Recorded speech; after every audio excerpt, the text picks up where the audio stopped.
Hello everybody, welcome back to channel. आज की video में हम देखने वाले हैं सेट्स। सेट्स क्या होता है?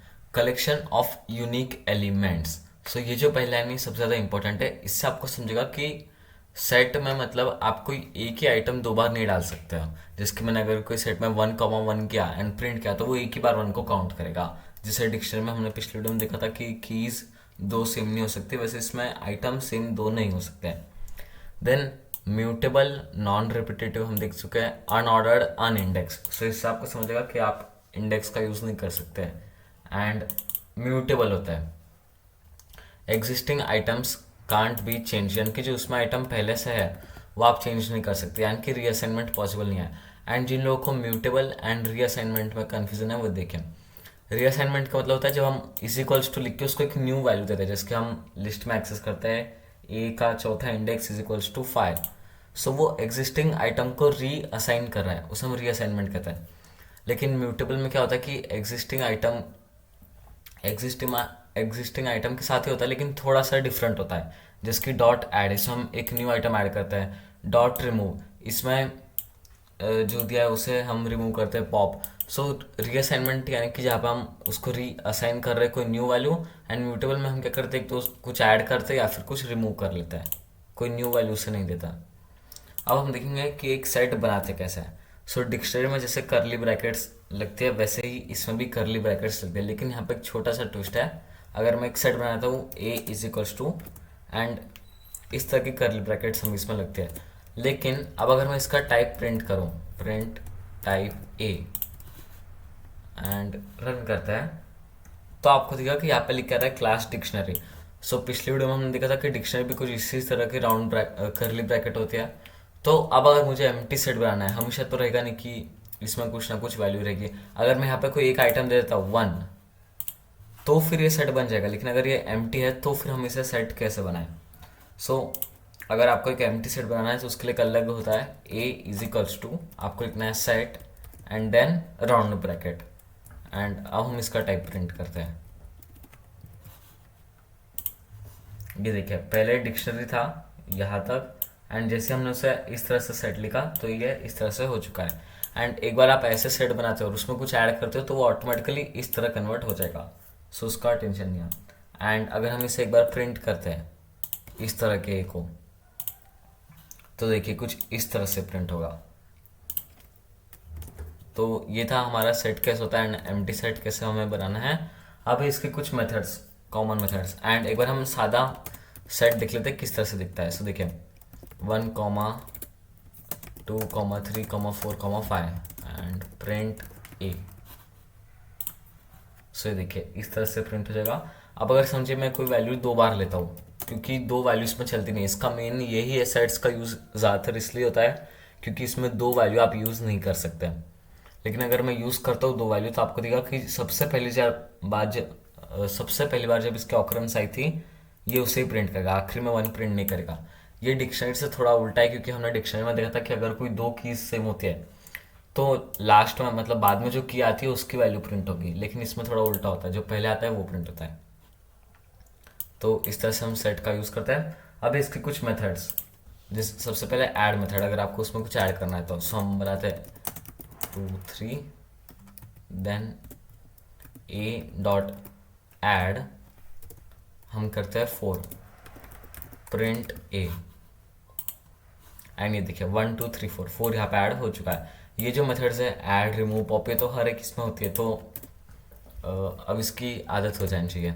Then is remove 1 2 3 4। अब रिमूव क्या होता है कि अगर मुझे कोई स्पेसिफिक एलिमेंट उसमें से रिमूव करना है, जैसे मुझे 2 रिमूव करना है, तो वैसे आप रिमूव कर सकते हो। A dot remove and then जो रिमूव करना है वो लिखना है, देन प्रिंट ए। ये देखिए 2 रिमूव हो चुका है। लेकिन अब अगर मैं यहाँ पे कोई ऐसा लिखूँ जो इसमें प्रेजेंट ही नहीं है, जिसकी 200, यहाँ पे हमें एरर आ जाएगा कि एरर 200, यानी कि 200 उसमें प्रेजेंट नहीं है। जो प्रेजेंट है वही आपको उसमें लिखना पड़ेगा। देन अगला है पॉप। पॉप क्या करता है कि जो भी लास्ट आइटम उसमें रहेगा, ए डॉट पॉप प्रिंट ए। ये देखिए यहाँ पे 1 यहाँ पे रिमूव हो चुका है। सो आप सोचोगे कि पॉप में तो हमेशा लास्ट आइटम प्रिंट होता है, लेकिन आप देखोगे कि सेट में जब भी आप कुछ एक बार लिख देते हो, अब अगर मैं इसे यहाँ पे चेंज करता हूँ 5 एंड अब रन करता हूँ, तो यहाँ पे देखिए जो सबसे पहला आइटम था वो यहाँ पे रिमूव हो रहा है। एंड ऐसा क्यों हो रहा है? क्योंकि यहाँ पे ऐसा नहीं कि जो सबसे पहला आइटम है वो रिमूव होगा। मैंने आपको बताया था कि सेट्स अनऑर्डर्ड एंड अनइंडेक्स होते हैं, यानी कि इसका नंबर से कुछ लेना देना है नहीं। अगर मैं यहाँ पे कोई दूसरा सेट बनाता हूँ b is equals to 2 3 4, so pop क्या करता है, कोई भी रैंडम इसको रिमूव करता है। लेकिन अगर एक बार आपने सेट में से रिमूव कर दिया तो उसकी वो फिक्स वैल्यू रख देता है कि पहला आइटम रिमूव करना है। अब अगर मैं ये रिमूव करता हूँ, सो यहाँ पे भी फर्स्ट आइटम ही हो रहा है। शायद कुछ कोइंसिडेंस होगा, लेकिन सेट में जब आप पॉप यूज़ करते हो तो उसका एक ये होता है, एक थोड़ी अलग चीज़ कि ये पॉप जिसको भी बाहर मतलब निकालता है सेट से, उसे ये रिटर्न करता है। रिटर्न करता है क्या है अभी तक हमने देखा नहीं है, लेकिन एक्स में वो उस वैल्यू को स्टोर कर देगा। सो अब अगर मैं यहाँ पे एक्स प्रिंट करता हूँ, सो देखिए यहाँ पे 1 प्रिंट हुआ। सो जो भी वैल्यू को ये पॉप करेगा उसे ये रिटर्न करता है एंड इसमें स्टोर कर देता है। सो ये था पॉप। एंड आखिरी क्लियर। क्लियर का करता है पूरा साफ कर देता है जो भी आपका सेट है। पहले हम ऐसे एक बार प्रिंट करते हैं, then A dot clear and then print A. So ये देखिए क्लियर होने के बाद क्या हुआ, सेट कुछ इस तरह से एम्प्टी सेट लिख के आ चुका था एंड पहले इस तरह से था। तो ये थी सेट की सादी मेथड्स। लेकिन अब आप सोचोगे कि अगर ये मेथड्स तो हमें कोई और इसमें मिल जाती थी, तो इसके लिए एक सेट्स एक न्यू क्यों चाहिए? क्योंकि सेट्स की कुछ स्पेशल मेथड होती है जो कि इंटरसेक्शन एंड यूनियन। सो अगर आपने स्कूल में वेन डायग्राम पढ़ा हुआ तो वो कैसे होता है कि अगर ए है बी है एंड उनका जो कॉमन पार्ट है वो सी रहेगा, सो वो एक ऐसा पार्ट है जो दोनों में है, तो उसे उस तरह से अभी हम आगे देखने वाले कि इंटरसेक्शन एंड यूनियन में वो कैसे रहेगा। सो यहाँ पे हम दो सेट बनाते हैं, A is equals to 1 2 3 and then B में बनाता हूँ 3 4 5। सो देखिए यहाँ पे 3 कॉमन है। अब मैं प्रिंट करता हूँ print A dot intersection and यहाँ पे मैं लिखता हूँ बी एंड देन रन। सो ये देखिए यहाँ पे प्रिंट होके आया 3। सो इंटरसेक्शन क्या करता है कि पहले ये ए को लेगा एंड देन बी को लेगा। ए एंड बी में कौन सी ऐसी वैल्यू जो कॉमन है, जो कि वेन डायग्राम में मैंने कहा था सी होती है, जो दोनों में कॉमन होती है। सो ये सिर्फ कॉमन को प्रिंट करेगा। एंड अब अगर मैं यहाँ पे 1 भी ऐड कर लेता हूँ, सो देखिए 1 और 3 यहाँ पे प्रिंट हो जाएगा। सो जो भी कॉमन चीज़ें होती है वो इसमें प्रिंट इंटरसेक्शन हमें बता देता है। एंड और एक चीज़ है कि अगर आपके पास 3 सेट है तो यहाँ पे आप पहले कौन सा लिखते हो वो भी थोड़ा सा चेंज हो जाता है, मतलब उससे भी आपके रिजल्ट में डिफरेंस पड़ेगा। आप एक बार ट्राई करके देख सकते हैं, लेकिन दो में कोई डिफरेंस नहीं पड़ेगा। एंड अब अगर समझिए कि मैं दोनों में सेम लिख दूँ बी डॉट इंटरसेक्शन बी, तो क्या होगा, तो फुल सेट यहाँ पे प्रिंट हो जाएगा बी का। एंड अब हम देखने वाले हैं कि यूनियन क्या होता है। सो जैसे इंटरसेक्शन में जो कॉमन चीज़ें थी वो आती है प्रिंट होके, लेकिन यूनियन में क्या होता है कि डायरेक्ट में करके बताता हूँ एंड इसे हम कमेंट कर देते हैं।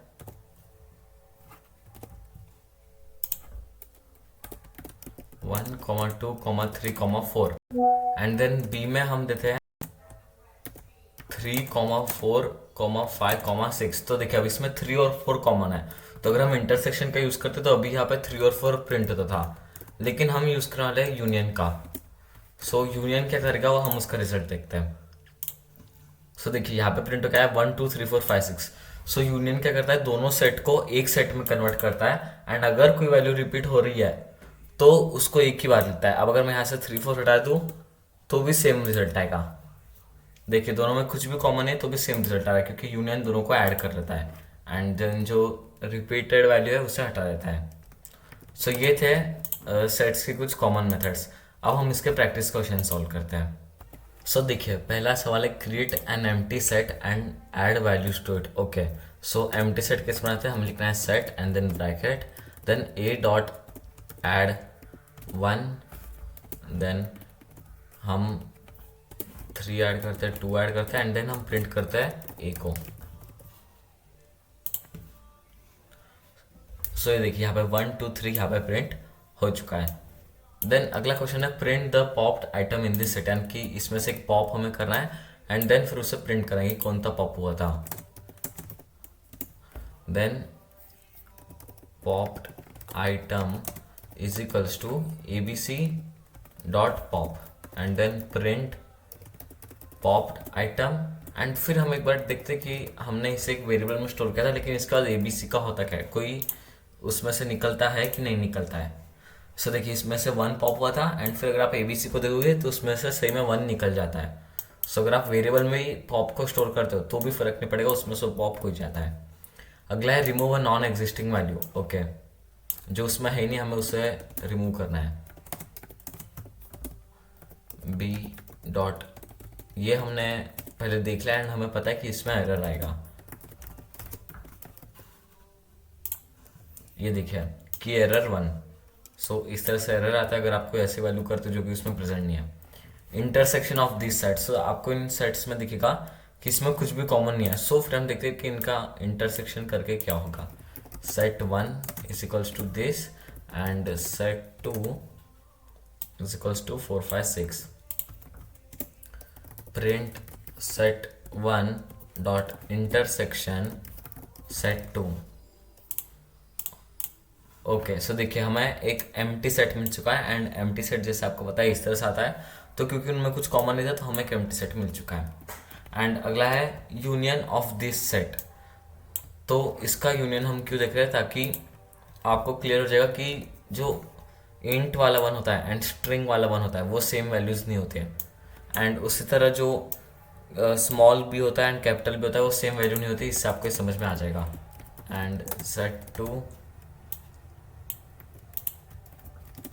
क्योंकि अगर वो सेम वैल्यू रहती तो ये दोनों एक ही बार प्रिंट होगा।